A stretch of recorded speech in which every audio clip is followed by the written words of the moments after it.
Boa noite. Eu gostaria de convidar agora a Elizabeth Tolomelli, com o tema Crianças, Construção do Ser Imortal, para nos brindar essa noite com a palestra.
Encerrar a palestra. Bom, depois de tudo que a gente assistiu aqui, gente, fica assim emocionante a gente estar nesse ambiente, porque a gente sabe quantos companheiros desencarnados e protetores estão aqui para nos envolver. Espero, então, que cada um aqui presente também envolva a palestrante corajosa de trazer hoje esse estudo para nós, e que com a vibração de vocês a gente possa passar alguns momentos bem agradáveis. Muito bem. Crianças, a construção do ser imortal. Falando primeiro como se fosse para as crianças.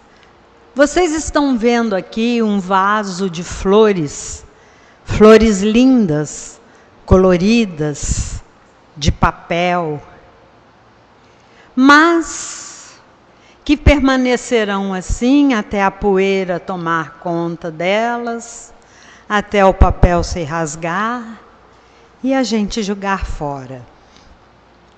Mas agora nós estamos vendo um vaso com flores plantadas na terra. Essas estão lindas, coloridas como as primeiras. Vão murchar, vão morrer, mas vão renascer. Então, assim é a nossa vida. Aquilo que é um criamento de Deus tem vida eterna. E se as plantas têm a vida eterna, é só cuidar delas, replantá-las, o ser humano também é um ser imortal. Então nós temos uma vida eterna.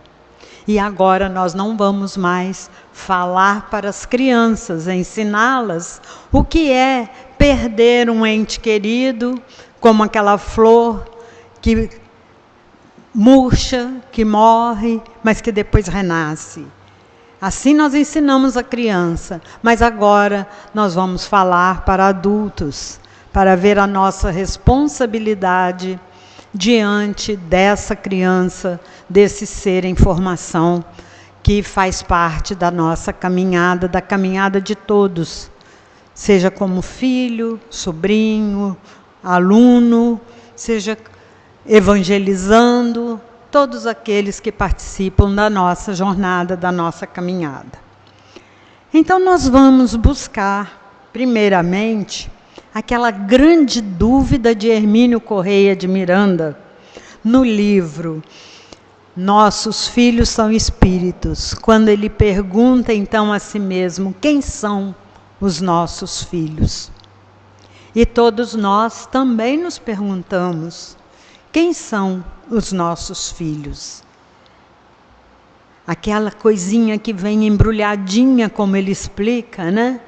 Vem tão embrulhadinha e de repente te molha todo. E não tem um manual para você cuidar dela.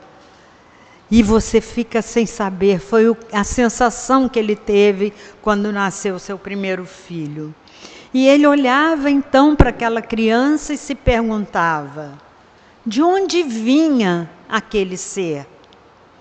A lógica dizia que se ele chegara aqui, é porque partira de algum lugar onde estava antes de vir. Onde, porém? Então, essa questão é uma questão que deve passar pela cabeça de todos aqueles que são pais pela primeira vez.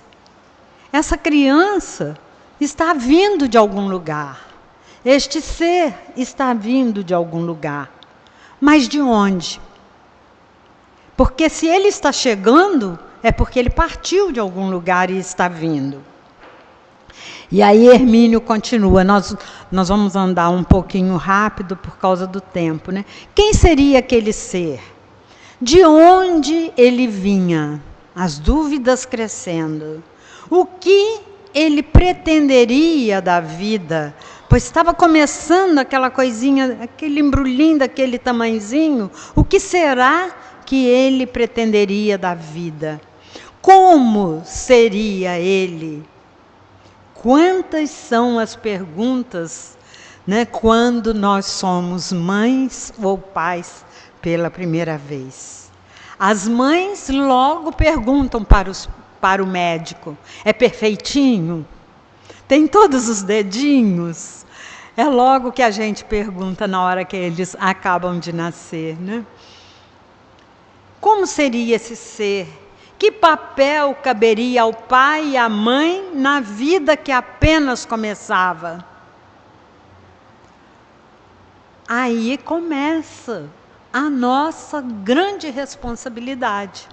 Desde o momento que a gente sabe que vai ser mãe ou pai, a gente já começa a se perguntar sobre as responsabilidades que a gente terá em relação àquele ser que está chegando.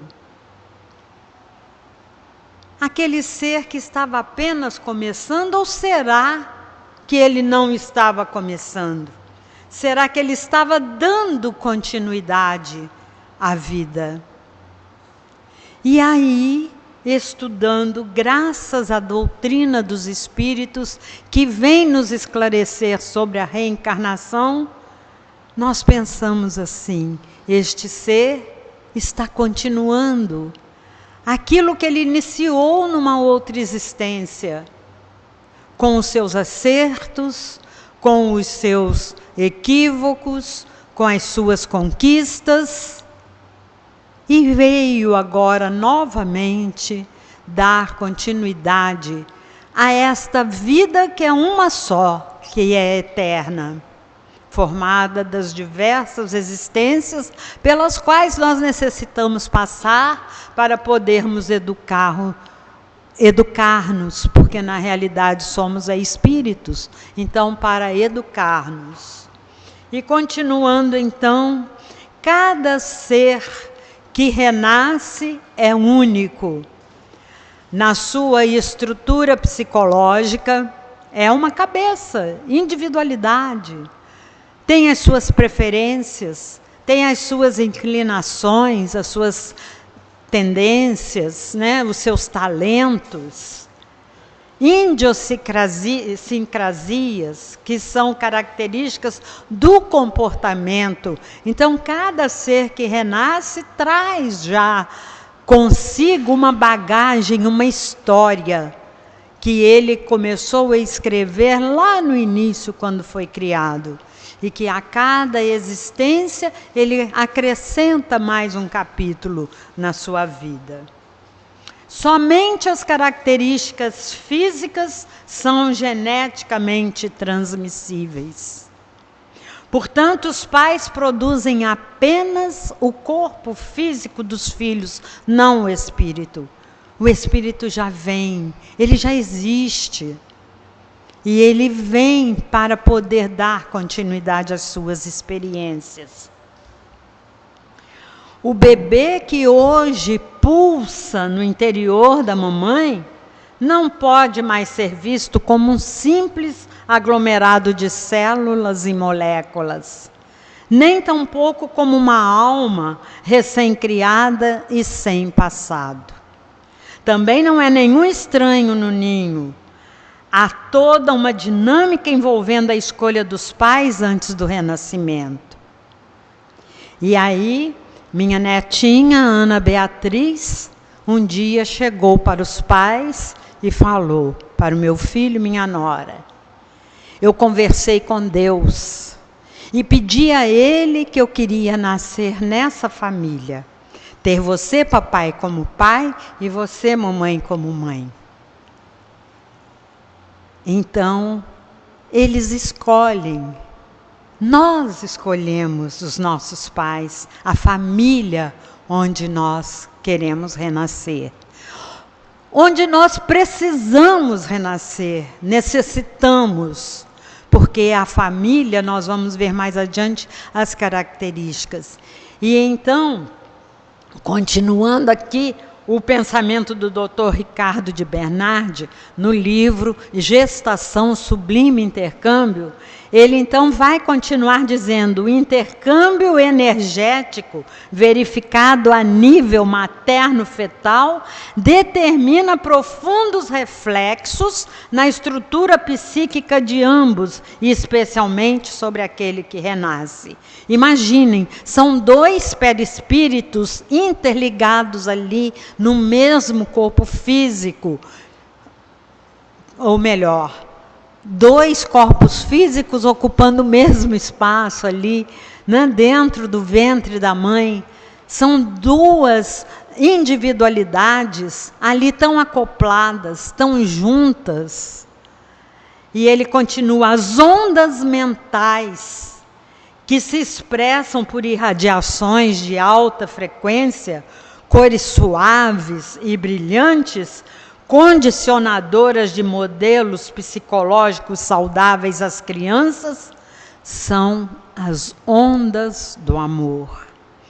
Por isso, desde o início, desde que a gente sabe que está grávida, que está se formando um novo ser, que um novo corpo, a gente já sente a transformação física, mas muito mais a transformação emocional que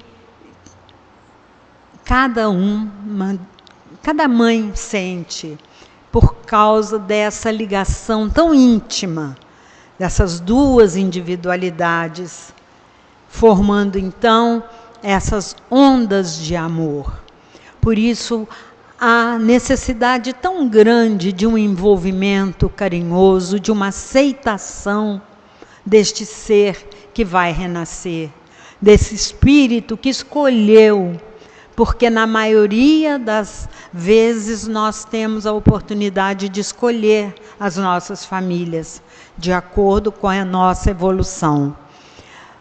Há aqueles espíritos que, infelizmente, não podem ainda escolher as famílias, porque ainda não têm condições psicológicas, não têm ainda uma evolução que lhes capacita para isso. Mas nós que já conseguimos escolher a nossa família, a gente não pode jamais dizer aquela frase que às vezes, sem pensar, a gente diz, né? Eu não pedi para nascer. Eu pedi sim, a fila é enorme. Então a fila para reencarnar é muito grande. E o nascimento ou renascimento, como diz o Gonzaguinha, é o sopro do Criador numa atitude repleta de amor. Então é assim que temos que ver os nossos filhos. Agora então que nós já sabemos que somos imortais, que somos espíritos, que temos uma vida única, que é formada de diversas existências, agora então vem o nosso grande desafio. Quando estamos lá e vamos reencarnar, estamos participando do nosso projeto reencarnatório, nós escolhemos muitas vezes o nosso corpo físico, orientados por aqueles benfeitores que participam conosco do nosso projeto reencarnatório. Nós vamos ter a oportunidade de escolher nosso corpo físico, e aquele nosso irmãozinho ali escolheu logo um que não tem uma perna. Então nós escolhemos. E aí vem o grande desafio nosso, que é viver como um espírito imortal. Saber, a gente sabe, mas viver como espírito imortal é que é a nossa grande dificuldade. E aí, Haroldo Dutra que vai nos explicar como viver como um espírito imortal. Então ele nos propõe o seguinte, que para viver como um espírito imortal, em primeiro lugar, nós temos que reorganizar os nossos propósitos. Quais os nossos objetivos? Gente, e qualquer tempo é tempo. Qualquer tempo é o momento de nós repensarmos. Quais os nossos objetivos? Nós temos um futuro ainda pela frente.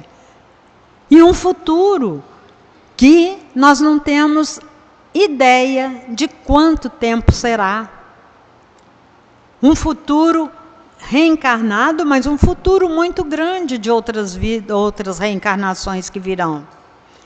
Então, nessa reflexão, quando vamos reorganizar os nossos propósitos, quando vamos analisar bem os nossos objetivos, o que queremos da vida, o que queremos deixar para os nossos filhos, para as nossas crianças, o que queremos deixar para a sociedade onde nós vivemos, então nós nos fazemos essa pergunta: vivemos como alguém que vai morrer ou como alguém imortal?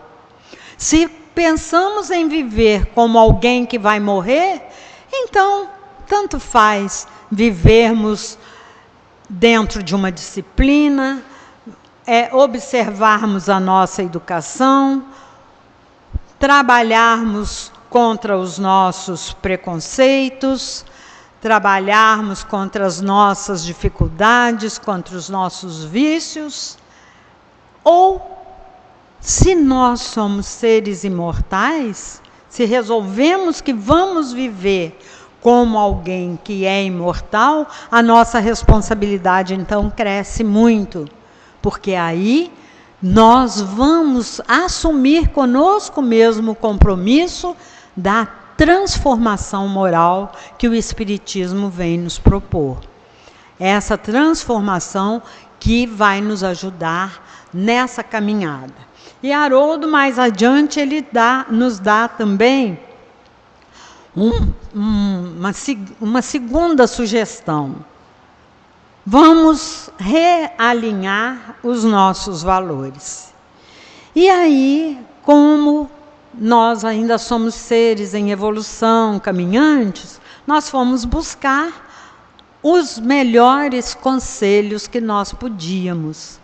Dá no Evangelho segundo o Espiritismo, no capítulo 17, o homem de bem. Aqui eu trouxe só resumido, mas vamos ler. Era necessário que nós fizéssemos uma cópia desse capítulo e colássemos no espelho do banheiro, na porta da geladeira, para que nós a todo momento nos lembrássemos, porque são conselhos, mas são muitas das vezes relegados por nós. E aí, então, nós buscamos lá no homem de bem, quando ele diz o seguinte: estuda as próprias imperfeições e trabalha incessantemente. Porque o homem de bem é aquele que vive dentro das leis divinas, que procura cumpri-las. Principalmente a lei de justiça, amor e caridade. Então ele estuda as próprias imperfeições e trabalha incessantemente em combatê-las. É difícil a gente olhar para a gente mesmo e reconhecer as nossas imperfeições, mas temos a necessidade de fazer. Todos os esforços ele emprega para poder dizer no dia seguinte que alguma coisa traz em si de melhor do que na véspera. E vem ele nos falando, quando Haroldo nos propõe também definir o modo de viver como um ser imortal. Aí vem mais uma listinha do homem de bem. Porque nós, ao definirmos, nós vamos olhar, já nos conhecendo, nós já vamos saber aquilo que é provisório, que é passageiro, como o corpo material, como o trabalho profissional, como a nossa vida material, que é provisória, e aquilo que é perene, que é eterno, que é exatamente a nossa conquista moral, a nossa transformação moral. Então, o homem de bem. Acreditamos em Deus? Porque o homem de bem acredita em Deus. Em todo o seu criamento. Gente, adorei essa palavra, né? Temos fé no futuro? Porque o homem de bem, ele tem fé no futuro. Por quê? Porque o futuro para ele não é mais obscuro. A doutrina dos espíritos veio romper o véu e mostrar para nós que o nosso futuro depende do nosso presente, daquilo que construímos hoje, daquilo que conquistamos hoje. Como anda a nossa caridade? É uma análise que precisamos fazer. A caridade que começa onde? Dentro do próprio lar. E principalmente com as nossas crianças, né? Temos sido egoístas ou pensamos sempre no outro? E aí é uma responsabilidade muito grande, porque nós não podemos demonstrar egoísmo para as nossas crianças, porque elas aprendem o que vivem. E elas estarão mais tarde no seu momento de escolha como um ser imortal. E se nós incutirmos nelas ideias egoístas, que já é a grande chaga da humanidade, muito mais difícil será então este ser imortal se adaptar à vida em sociedade e se adaptar então à vida eterna, à vida imortal. Aí nós lemos na Revista Espírita de fevereiro de 1864, tem um capítulo em que Allan Kardec fala sobre a educação moral, as primeiras lições morais que precisamos dar para as nossas crianças. E quando lá ele cita, então, um exemplo, né? Dá um pedacinho do seu bolo para a sua vizinha, que depois a mamãe te dá outro. Está ensinando a criança a ser egoísta, porque ela vai dar porque ela sabe que vai ganhar outro. Então ela vai pensar em si primeiro. De repente o que eu vou ganhar é maior e é mais gostoso do que aquele que eu estou dando para minha coleguinha. Então, para a gente ver como é difícil, né, nas pequenas coisas, como é sutil esse aspecto da educação das nossas crianças como seres imortais, aquilo que a gente está plantando. Quais os sentimentos que nós alimentamos? Sentimentos de revolta, sentimentos de raiva, né? Sentimentos de ódio. que o ódio é um amor adoecido, mas muitos de nós, às vezes, ainda temos esse tipo de amor meio adoecido, porque muitas vezes o nosso orgulho fala mais alto e nós nos ferimos, nos magoamos. Mas como seres imortais, a gente vai caminhar para um dia a gente não se sentir mais magoado. Usamos a indulgência para as fraquezas alheias. Quantas fraquezas nós temos e precisamos da indulgência do outro?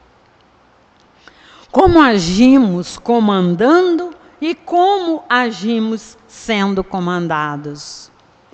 Então, por aí, aqui é só uma pinceladinha nesse capítulo que deveria fazer parte do nosso estudo diário, mas não apenas do nosso conhecimento, principalmente, né, do nosso, da nossa transformação, da nossa interiorização desses conhecimentos. Muito bem. Então, continuando, ele termina a mensagem, Kardec termina a mensagem lá no Homem de Bem, dizendo assim: finalmente, o homem de bem respeita todos os direitos que aos seus semelhantes dão as leis da natureza, como quer que sejam respeitados os seus. As leis da natureza, porque todos nós somos natureza. Então, nós devemos respeitar todos os direitos que a lei da natureza dá aos nossos semelhantes, não apenas aos nossos irmãos humanos, mas a todos os nossos semelhantes, porque nós somos natureza. Não ficam assim enumeradas todas as qualidades que distinguem o homem de bem, mas aquele que se esforce por possuir as que acabamos de mencionar, no caminho se acha que a todas as demais conduz. Então, lá naquela lista enorme, ele ainda diz que ali não está tudo. Está aquilo que nós, na atual situação nossa, nós já suportamos, já conseguimos realizar em nós. Qual a importância, então, da família para a vida do espírito reencarnado? Então, nós já vimos que o espírito é imortal, que ele escolhe a família onde ele quer nascer na maioria dos casos. E agora, então, nós vamos falar dessa célula tão importante para o crescimento, para a construção dessa criança, desse ser imortal, que é a família. Qual a importância da família para a vida do espírito reencarnado? É a preparação para aprender a conviver, a conhecer e a respeitar a humanidade no laboratório do lar. Então, é ali que a criança começa a conviver. Conviver primeiro com os familiares, para depois ir se acostumando a conviver também na sociedade. Então, conviver é realmente uma condição que nós precisamos desenvolver muito, porque é tão difícil, às vezes, a gente conviver. É tão difícil a gente exemplificar, né? Respeitar as diferenças. Isso nós precisamos passar para as nossas crianças. Porque, como ser imortal, ela deverá reconhecer que nem todas as pessoas são iguais, que as pessoas têm etnias diferentes, que as pessoas têm gostos diferentes, que as pessoas têm religiões, modos de acreditar em Deus diferentes, que as pessoas têm opiniões diferentes, educações diferentes.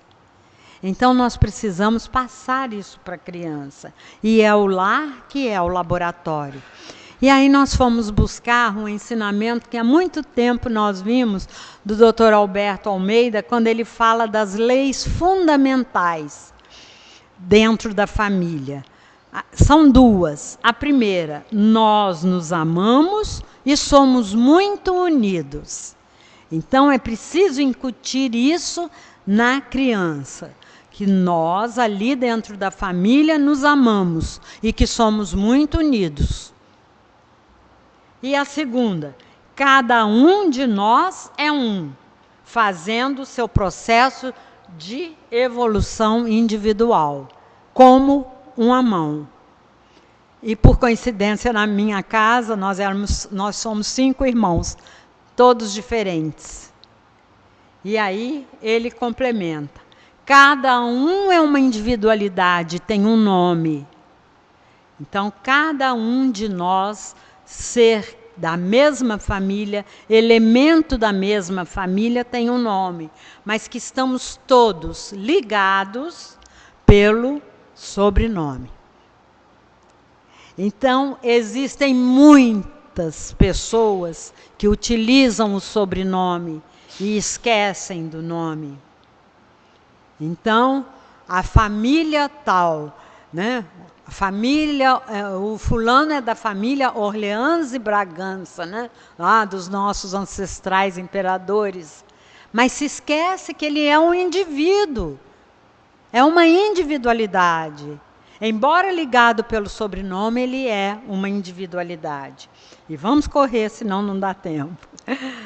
O que é o lar, então? Lar é o reencontro de espíritos que, pela providência divina, aí se reúnem para o desenvolvimento do perdão, da renúncia, da fraternidade, da compreensão, da solidariedade, enfim, do amor. Isso é o lar. Embora chega um ponto na família em que cada membro daquela família, às vezes, vai morar fora, morar longe, distante, mas o lar não se desfaz, porque o lar não é a casa, o lar é esse laço que une todos. A família é, portanto, a primeira instituição social para o desenvolvimento do amor. Ah lá, que bonitinho, né? Os dois se casam e vão formar a família. Então, é a primeira instituição. Primeiro, aprende-se a conviver com uma pessoa, que é o companheiro ou a companheira. Depois, 2, 3, e a família vai aumentando até se chegar na sociedade. E por que isso? Para nós irmos esmagando o egoísmo, aprendendo a dividir tudo dentro da nossa casa, né? Então, se a casa é pequenininha, aí que tem que ter mais amor. Porque numa casa pequenininha com um monte de gente, né, as dificuldades às vezes surgem mais. Mas, como dizia Chico Xavier, no lar que muito cresce, o amor desaparece. Então, é gostoso, né? Um lar, uma casa pequenininha, porque é aconchegante. No plano divino, lá na espiritualidade, no espaço, os espíritos formam grupos ou famílias entrelaçadas pela afeição, pela simpatia e pela semelhança das inclinações. Ditosos por se encontrarem juntos, esses espíritos se buscam uns aos outros.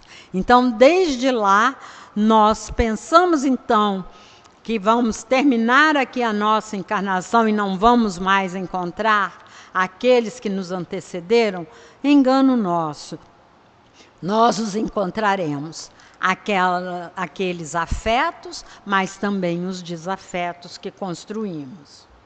E continuando, antes do renascimento, roga o Espírito ao Senhor a chance de poder estar no meio de uma família que disponha de todos ou de vários elementos que lhe ajudem a avançar. Porque o espírito, quando vai reencarnar, ele tem por objetivo melhorar, crescer, evoluir, né? Andar para frente.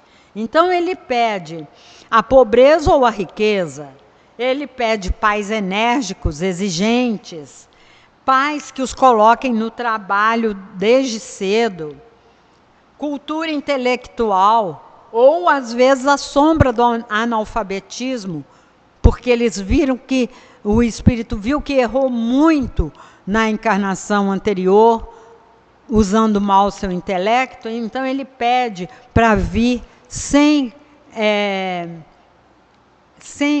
cultura, sem alfabetização, mas às vezes repleto de sabedoria, né?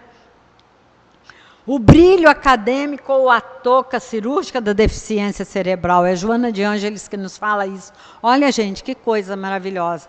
Nós é que pedimos até a touca cirúrgica da deficiência cerebral.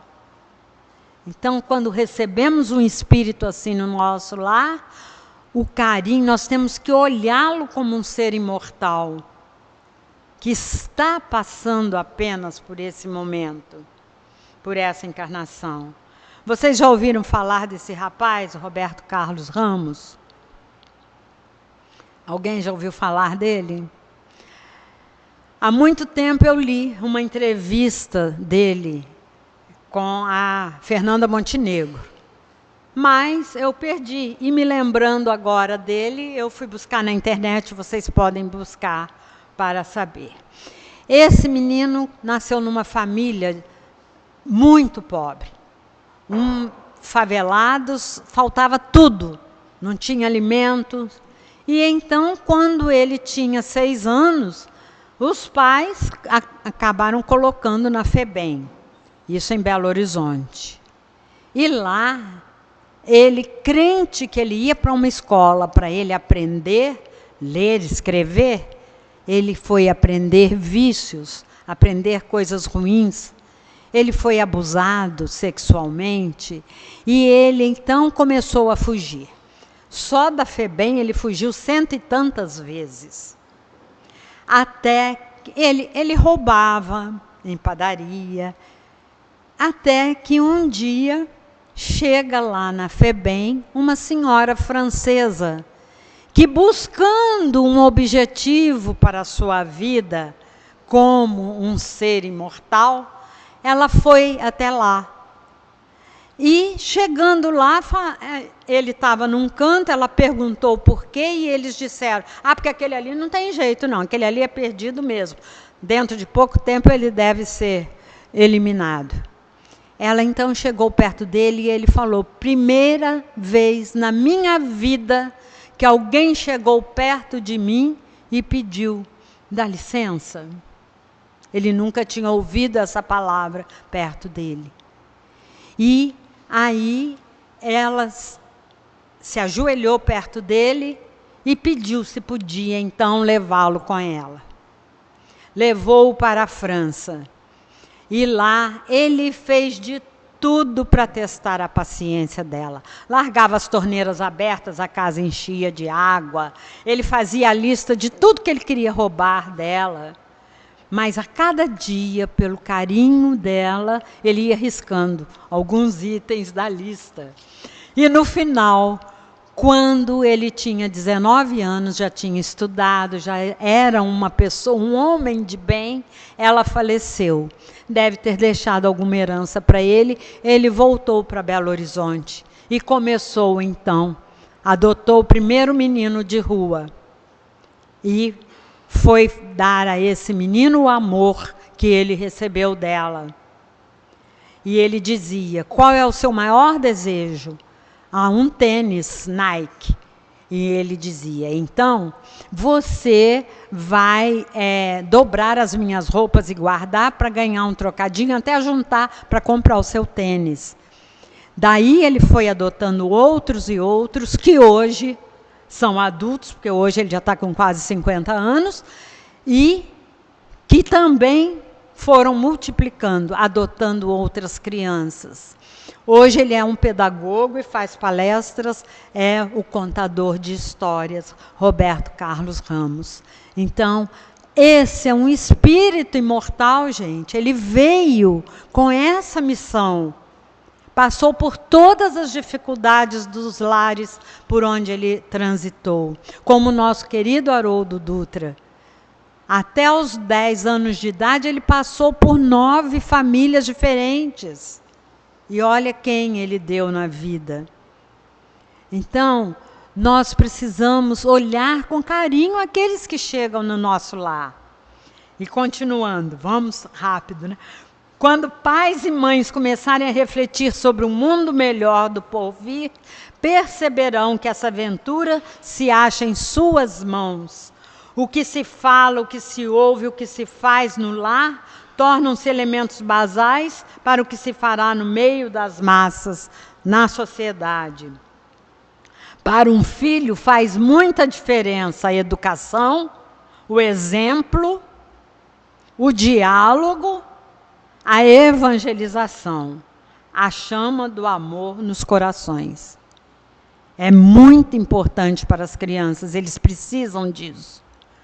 E é responsabilidade dos pais a educação, a instrução e a evangelização. Porque a educação transforma, a instrução informa e a evangelização forma o ser imortal. O maior patrimônio que os pais podem legar aos filhos é o conhecimento de uma doutrina que vai garantir-lhes a tranquilidade e a orientação certa no futuro. Então, nós aqui estamos dentro da doutrina espírita. Eu acho, Rosa, acho que eu vou ter que passar um pouquinho do tempo. Não tem problema, não? Então tá. O Evangelho no lar. O que acontece no nosso lar quando nós realizamos o Evangelho no lar? Aqui esse slide não mostra muito bem, mas olha como a nossa casa fica iluminada quando fazemos o Evangelho no lar. E olha a quantidade de espíritos que estão ali presentes. Tem aquele que vai fluidificar a água ou magnetizar. Tem aquele que vai intuir o dirigente do Evangelho para poder abrir na lição mais adequada para aquela noite. Tem o outro espírito que vai intuir aquele que vai fazer a prece ou que vai interpretar o Evangelho. Tem aqueles que vão cuidar da segurança naquele local, naquele momento. Então, é uma equipe que se forma. E aí no livro Jesus no Lar, quando então Neio Lúcio vem contar para nós a implantação do Evangelho no lar que Jesus fez na casa de Pedro, ele diz no seu primeiro texto, na primeira mensagem do livro Jesus no Lar: assim também é o lar diante do mundo. O berço doméstico é a primeira escola e o primeiro templo da alma. Se é a primeira escola, é ali que vamos transformar, dando a educação. Se é o primeiro templo, é ali que vamos evangelizar, que vamos falar de Jesus, né? De todos os criamentos de Deus. Então, a casa do homem é a legítima exportadora de caracteres para a vida comum. É do nosso lar que saem as pessoas que vão formar a sociedade. Então, que tipo de pessoas nós estamos encaminhando para a sociedade? Homens de bem? O que é que nós construímos? E mais, Evangelho no lar não é aquele momento, tal dia, tal horário, aquele ritual. Evangelho no lar é a vivência do Evangelho nos 7 dias da semana, na exemplificação dos nossos filhos e na nossa vida na sociedade. Isso é o culto do Evangelho no lar. É o lar que traz dentro de si o Evangelho de Jesus, esse roteiro para a vida, né? Esse mapa do tesouro que é o Evangelho de Jesus. Aí nós vamos passar adiante. No livro dos Espíritos, lá no início, nos prolegômenos, tem uma lista de espíritos que participaram da confecção do livro. E entre eles, Benjamin Franklin. Eu destaquei porque Ele, o menino que só teve 1 ano de escola, logo o pai pôs ele para trabalhar na fabriqueta de velas, e ele passou muitas necessidades.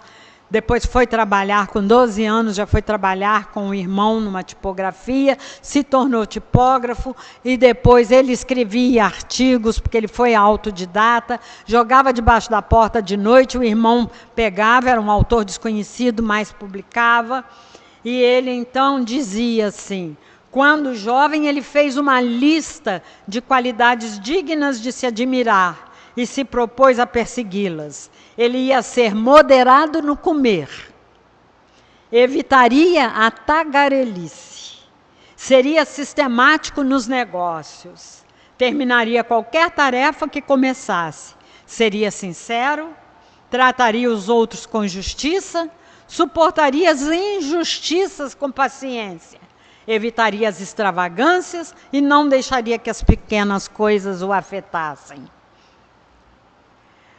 Não sei se vocês perceberam um bambuzinho retorcido em todos os meus slides. Foi de propósito. Esse bambuzinho, uma das formas de consegui-lo é colocá-lo numa estufa escura com apenas uma luzinha, uma abertura de luz. E à medida que ele busca a luz, ir rodando para que ele vá ficando redondinho. Assim as nossas crianças são como bambuzinho verde, mas que estão buscando a luz do Evangelho. E é de pequenino que se torce o pepino, não é? Então é de pequenininho que nós vamos ensinando a criança a buscar a luz do Evangelho para ela se construir como um ser imortal. Teríamos mais coisas para mostrar. Teríamos a música dos Sibelius, que prova a existência imortal do ser. Esse menino que até 3 anos não falava, não andava, se arrastava, e numa noite seus pais acordam e está ele no piano tocando uma linda sinfonia. E hoje ele toca até em 2 pianos. Ele tem uma idade mental de adolescente, mas ele é um espírito que trouxe toda essa bagagem. Como não vai dar tempo, nós já passamos 4 minutos, fica então para uma próxima. Que Jesus nos abençoe, principalmente nessa nossa grande tarefa de construir nas nossas crianças o ser imortal que elas são. Que assim seja.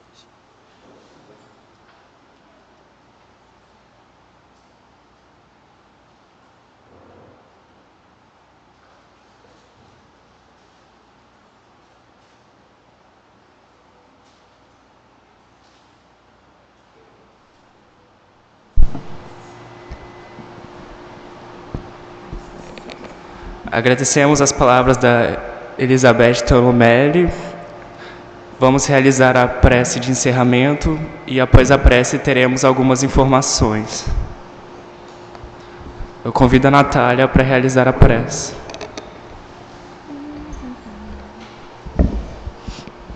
Vamos elevar nossos pensamentos.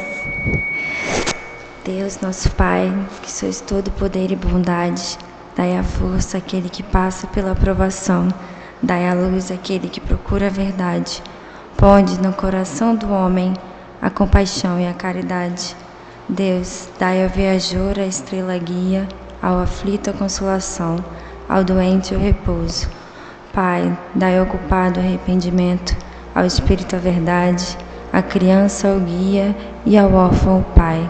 Senhor, que a vossa bondade se estenda sobre tudo o que criaste. Piedade, Senhor, para aquele que vos não conhece, e esperança para aqueles que sofrem. Que a vossa bondade permita aos Espíritos Consoladores derramarem por toda parte a paz, a esperança, a fé. Deus, um raio, uma faísca do vosso divino amor pode abrasar a terra. Deixai-nos beber dessa fonte de bondade fecunda e infinita, e todas as lágrimas secarão, todas as dores se acalmarão. Um só coração, um só pensamento subirá até vós, como um grito de reconhecimento e de amor. Como Moisés sobre as montanhas Nós vos esperamos com os braços abertos, ó poder, ó bondade, ó beleza, ó perfeição. E queremos de alguma sorte merecer vossa infinita misericórdia. Deus, dai-nos a força no progresso a fim de subirmos até vós. Dai-nos a caridade pura, dai-nos a fé e a razão. Dai-nos a simplicidade que fará de nossas almas o espelho, onde se deve refletir vossa santíssima imagem. Que assim seja.